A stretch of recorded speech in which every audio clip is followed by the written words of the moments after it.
ओम शांति। आज 15 जून 2022 की मीठी मुरली सार की मीठी सी मंथन। बाबा ने कहा, मीठे बच्चे, ये तुम सबकी वानप्रस्थ अवस्था है, वापस घर जाना है।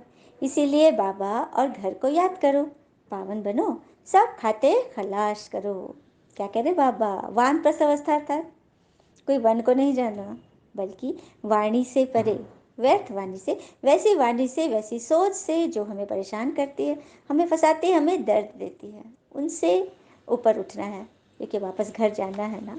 अब देखिए, हम लोग कहीं भी जाते हैं, किसी के घर जाते हैं, दूसरे देश जाते हैं, या फिर कोई अंतरिक्ष में जाता है, या समुद्र के अंदर खोज में जाता है, पताल के अंदर जाता है, जमीन के अंदर, तो तैयारी के साथ जाता है ना। बगैर तैयारी तो कुछ चल ना सके। तो हमें परम धाम घर जाना है, आत्माओं को अपने घर जाना है, तो उसके लिए तैयारी करनी पड़ेगी ना। तो तैयारी के लिए ये जो इंडिकेशन मुरली के द्वारा बाबा हमें देते हैं कि व्यर्थ वाणी से परे, आत्मिक रूप से हम जाएंगे ना, आत्मा ही ऊपर जा सकती है ना परम धाम।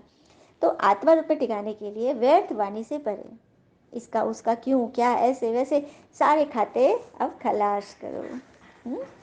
और दोस्ती करो। सबसे प्यारा रिश्ता पता है क्या होता है? दोस्ती का। कहते हैं ना, जीवन में किसी के लिए खास बनो, तो इतना कि संकट के समय वो भगवान से पहले आपको याद करें। चलिए कथा सुनते हैं। एक राजा था, उसके पास एक शाही हाथी थी, और हाथी की बड़ी केयर होती थी, बड़ी टेक केयरिंग उसकी काफ़ी शानदार होती थी। खूब उसको सजाया जाता था एकदम, हाँ, बहुत अच्छे से।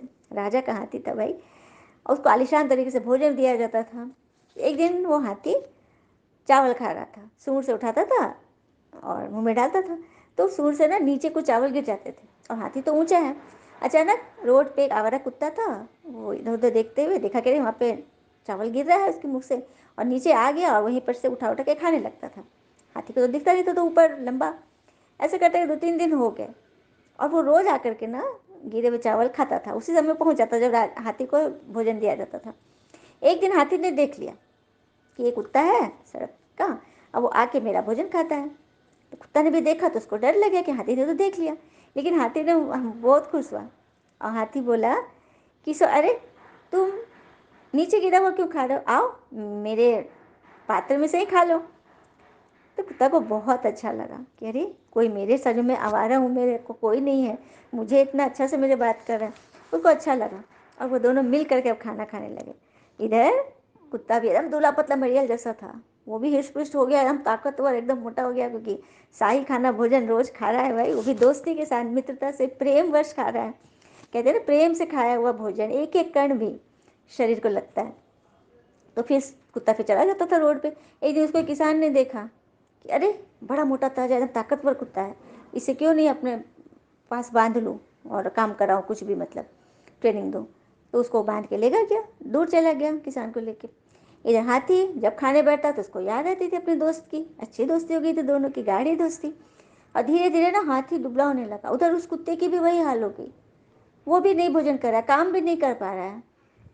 अब हाथी ना परेशान, दुबला हो रहा है, तो राजा परेशान, उसका प्यारा हाथी था।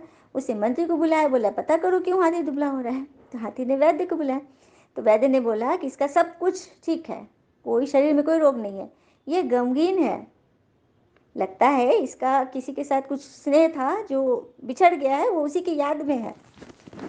तो राजा लोग को फिर ध्यान आया मंत्री को, तो वो बोला कि अरे कुत्ता इसके साथ दोस्ती, सब लोग देख रहे थे ना, दोनों साथ साथ रहता था। तो अब कुत्ता को ढूंढे कैसे, कौन ले गया, कहा हुआ, हाँ। तो उन्होंने इनाम की घोषणा करा दी कि फलना कुत्ता है, ऐसा वेशभूषा है, इसको जो पहुंचा देगा उसको इनाम मिलेगा। उड़ते उड़ते खबर किसान के कान में पहुंची। किसान सोचा ऐसे भी मरगिल्ला हो गया, हम लाए थे, इतना बहादुर है, हृष्ट है कि काम करेगा, तो चलो इनाम ही ले ले। और उसने कुत्ते को छोड़ दिया, कुत्ता दौड़ते हुए भागते हुए अपने ठिकाने पे दोस्त के पास पहुंच गया। तो देखा, दोस्ती फिर वापस शुरू हो गई।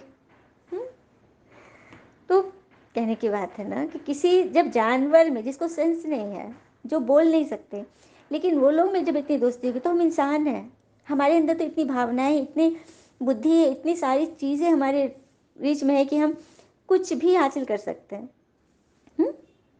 तो कोई जन्मजात शत्रु भी है ना, उसके साथ में प्रेम स्नेहवश उससे भी अच्छी दोस्ती करते हैं, कर सकते हैं।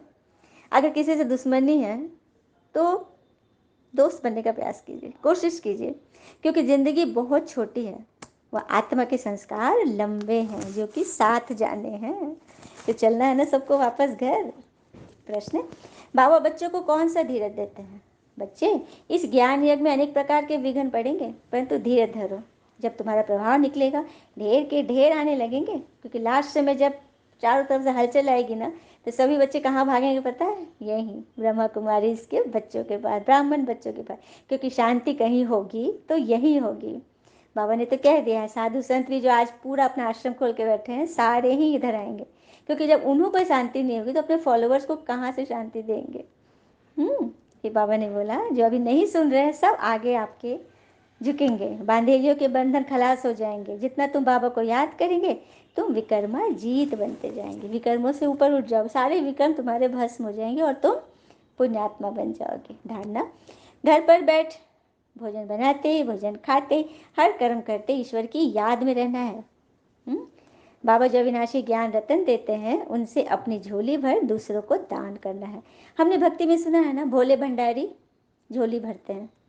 तो किस चीज़ से भरते हैं, कब भरते हैं, कैसे भरते हैं, किन को भरते हैं, ये सब हमको अब पता चल गया, क्योंकि भोले बाबा शिव बाबा आ गए हैं और हमारी झोली भरते हैं अविनाशी ज्ञान रत्नों से। उनको जितना हम अपने अंदर मन में धारण करेंगे और जीवन में इसको अप्लाई करेंगे, उतना हम माला माल बनते जाएंगे। वरदान, साक्षी बन माया के खेल को मनोरंजन समझकर देखने वाले मास्टर रचयिता बनो।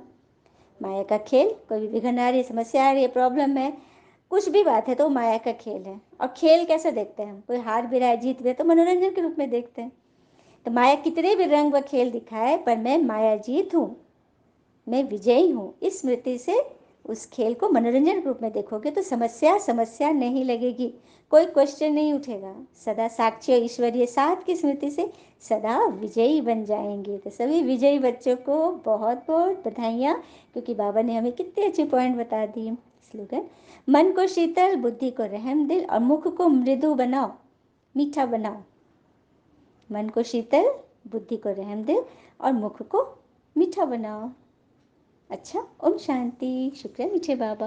वो बाबा के प्यारे प्यारे बच्चे कहते हैं ना, संबंधों की कुल 5 सीढ़ियाँ होती है किसी भी संबंध की। पहला देखना, दूसरा अच्छा लगना, तीसरा चाहना, चौथा पाना। ये 4 सीढ़ियाँ तो सरल है, देखना, अच्छा लगना, चाहना और पाना। ये भी सरल, पाना भी सरल है, किंतु सबसे कठिन 5वीं सीढ़ी है निभाना। रिश्ते बनाने आसान है, लेकिन निभाना मुश्किल है। अच्छा, ओम शांति।